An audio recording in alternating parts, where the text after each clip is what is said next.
Tavs Auto TV atbalsta elektroauto uzlādes tīkls Eleport, Auto DNA un Goodyear.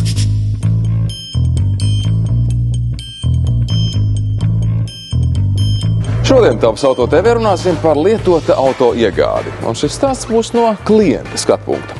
Esam šodien ieradušies uz randiņu ar Kristapu Skuteli, kurš savu nākamo auto, starp citu elektrisko, bija noskatījis ārzemēs. Šodien viņš to ieraudzīs pirmo reizi. Un turpmākajās minūtēs plašāk par to, kā šis auto nokļuva līdz Latvijai.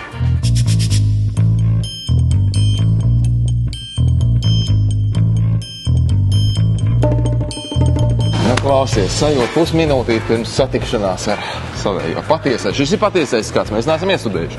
Jā. Kā ir tāds? Kā jau latvietim vidējiem, zin kā tāds mierīgi, kas tur būs, noteikti kaut kas interesants un tā. Bet bildes tad acis priekšā ir, vai ne? Bildes jau pēc redzēs daudz? Bildes es gan esmu atskatījies, jā. Šitai konkrētai nebija video, bet BRC arī video mēs sūtīt, bet bildes daudz atskatījos, jā. Paskatīties, jā.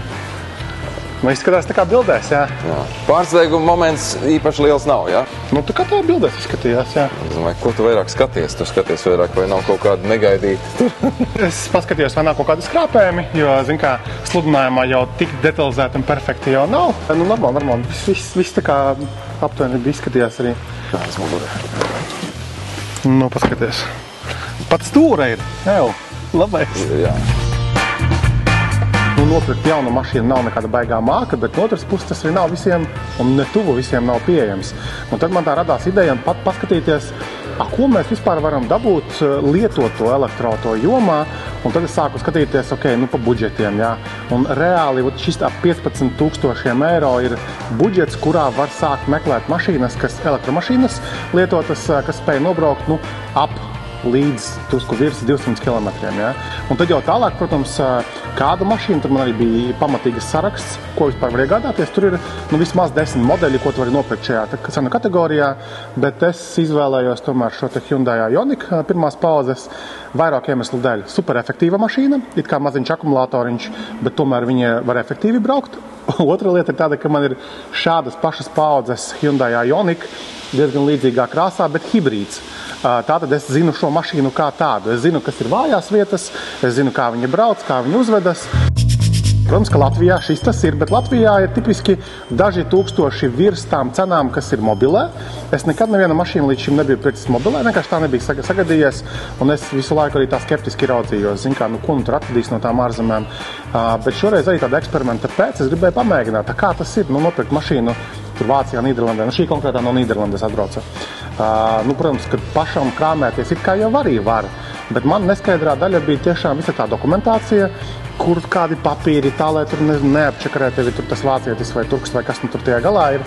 Un tāpēc, es zināju, ka ir kompānijas, kas piedāvā šādas lietas, un tāpēc mana izvēle bija par labu BRC šoreiz, lai viņi tiek galā ar visu šo procesu.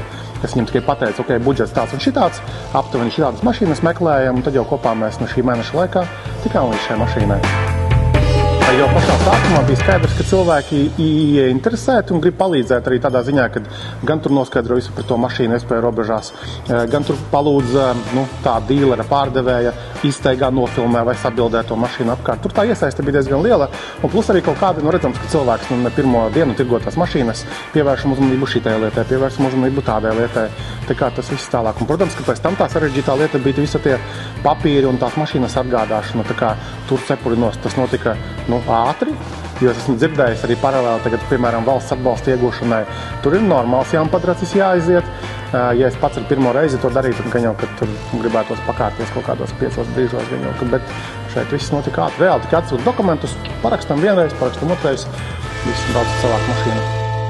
Protams, ka tā kā es pērku elektroauto, lietotu elektroauto, es gribēju izmēģināt arī, kā tas ir ar to valsts atbalsta programmu, jo skaidrs, ka esmu par to dzirdējis, un es gribēju saprast, cik tas ir sarežģīti dabūt, kādi tur ir tie nosacījumi, izpētīt visu šo te lietu. Vienīgais, ka Un labi, ka BRC bija tie, kas ar to dokumentāciju krāmējās, jo tur iesniegums tāds, pēc tam tur pārbauda, vai nezinu, tā nav sodāmība, vai nav parādi kaut kādi pret valsti.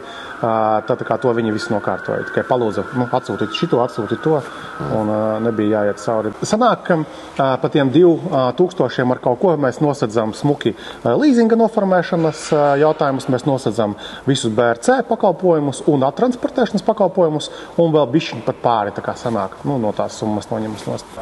Tieši 1 mēnesis bija kopš tā momenta, kad, es gribu darīt, es gribu šādu mašīnu iegādāties, un tad pirmā ziņa bija BRC.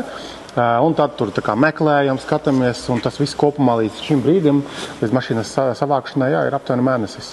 Varētu arī patiesībā bišķiņ ātrāk būt, ja es nebūtu tik ilgi kasījies, un varbūt šito sludinājumu, varbūt tomēr kaut ko citu, tad varētu vēl ātrāk.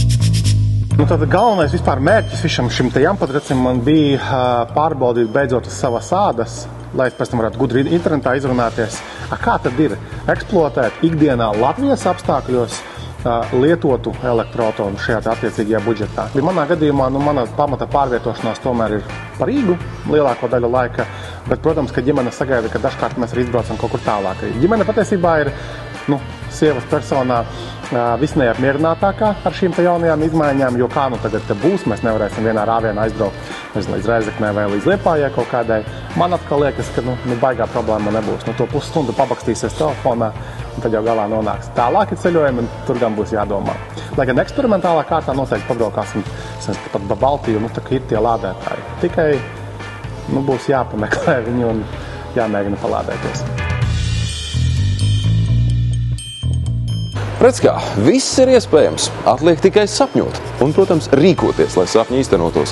Kā arī, lai padarītu savu dzīvi vienkāršāk, uzticēt loģistikas un juridisko jautājumu kārtošanu šīs nozares profesionāļiem. Paldies, ka skatījāties šajā reizē, un tiekamies Tavs Auto TV. Tavs Auto TV atbalsta elektroauto uzlādes tīkls Eleport, Auto DNA un Goodyear.